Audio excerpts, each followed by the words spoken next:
All right, y'all, we out here at the range. Got another good one for you today. Last night on the Guns and Ammo channel, before I went to bed, I saw an interesting test on bone crusher penetration. The ability for a bullet to be able to strike, penetrate, break, or shatter hard bone after it penetrates through the torso or the chest. And what we have here is 2-gallon ballistic jugs mixed with grease to represent a maximum of 11.5 to 12 inches of penetration. Then directly behind that second jug, we have a solid 1/4 inch of plywood, which will represent the maximum density of hard chest bones in the thoracic cavity or the shoulder blade, which is stuff that the bullet might have to pass through depending on the angle. You might not always get a front angle shot where 8 or 9 inches of penetration might be enough. Sometimes you might have to shoot through his arm or his shoulder at a weird angle, or have to go through bone before striking the vital organs. So we gonna see with these good old 124 grain plus B plus Winchester Ranger T's, will they get the job done. All right, y'all, and we finna bust some serious nickel, Jack. And if I could give my accurate, unprofessional opinion, I think this bullet is a very high velocity explosive round. I think it's gonna completely explode these first 2 jugs, but dump most of his energy by the time it exits that second jug. I doubt this explosive hollow point will penetrate and break hard bone. It usually will lodge in the torso, and when it hits hard bones or flatten out or stop, will just bounce off the bone, not doing much damage to the bone. We'll see can this explosive plus P plus Winchester Ranger T get the job done. And y'all know the routine. At about a distance of about 10 feet, 10, 15 feet, I'm out of my business having a good time. But this monkey ran up on me, reaching for his waist like I'm some kind of yee. So I'm finna strike him down with his goddamn 124 grain plus P plus Winchester Ranger T. All right, y'all, and as you can see, this first jug has just completely exploded. Some insane amount of muzzle energy and hydrostatic shock coming through here. Split it like a goddamn rifle and hit it. Hit the second jug here, you see nice jagged hole. Came up the bottom right there. And as you can see, folks, there goes that 124 grain plus B plus Winchester bonded Ranger T, fully expanded. And as I predicted, it did not penetrate the hard bone. As you can see, no penetration. It's fully expanded. It bounced off that hard bone. And look at them talons.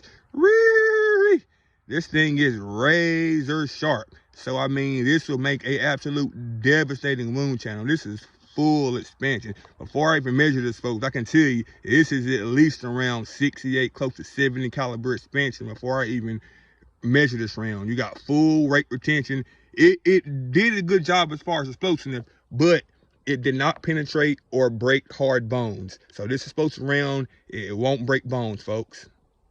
All right, y'all, got some more ballistic jugs set up. And the next round we're gonna test for this hard bone penetration test from these federal, and this is these good old 147 grain heavyweight Hank subsonic HST law enforcement loads, which they've been loading for law enforcement since 2002.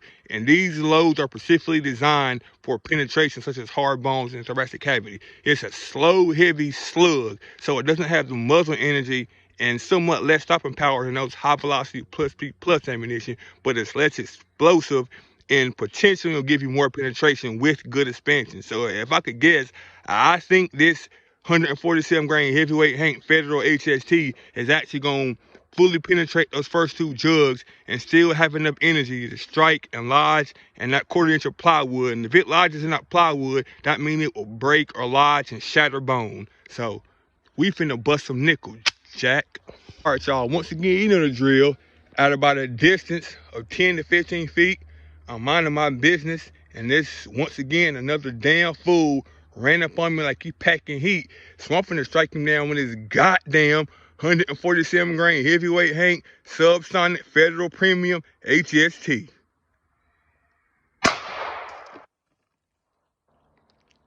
Reeled him. All right, y'all, and as you can see, that federal HST hit the first 6 inches of ballistic jug, didn't do too much damage. Hit that second jug, split him wide open. That bullet instantly started expanding in this first jug. That bullet put a big old hole in the second jug. But here's the good part, folks.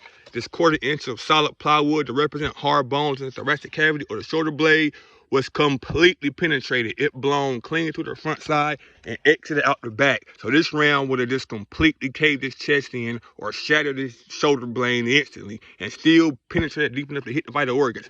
Penetrated through this solid 1/4 inch of plywood and still had enough energy to deeply lodge in my wood backstop. And I'm going to dig that 147 grain Federal HST slug out next, folks. All right, y'all.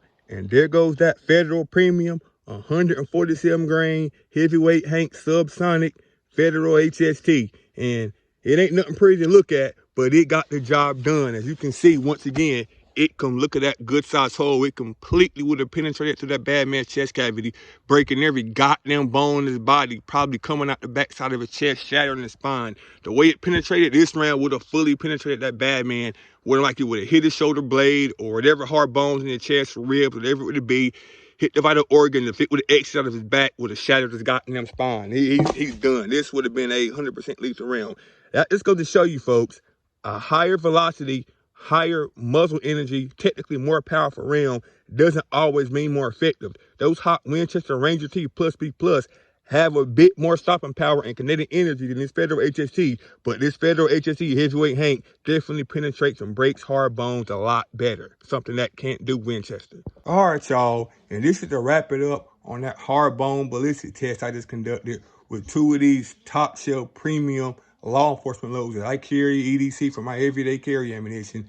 Quite frank, one pass and one different. We're gonna start off with this Winchester plus B plus 124 grain bonded Ranger T, and this is a very hyper explosive round. It instantly exploded, dumping all of his energy within the first 2 jugs. I mean, the first 12 inches, this bullet dumped most of his energy. So after it penetrated that second jug, it had no energy behind it. It simply just bounced off the 1/4 inch of plywood and rolled in the dirt. Didn't put a scratch or a dent, did nothing to that plywood, which means this round was simply stop on impact. When it hits hard bone and just bounce off, this would do no damage and shatter hard bone after penetrating the thoracic cavity. It's a very hyper explosive round. This will make a devastating wound channel, and these talons are vicious, but it just won't penetrate hard bones.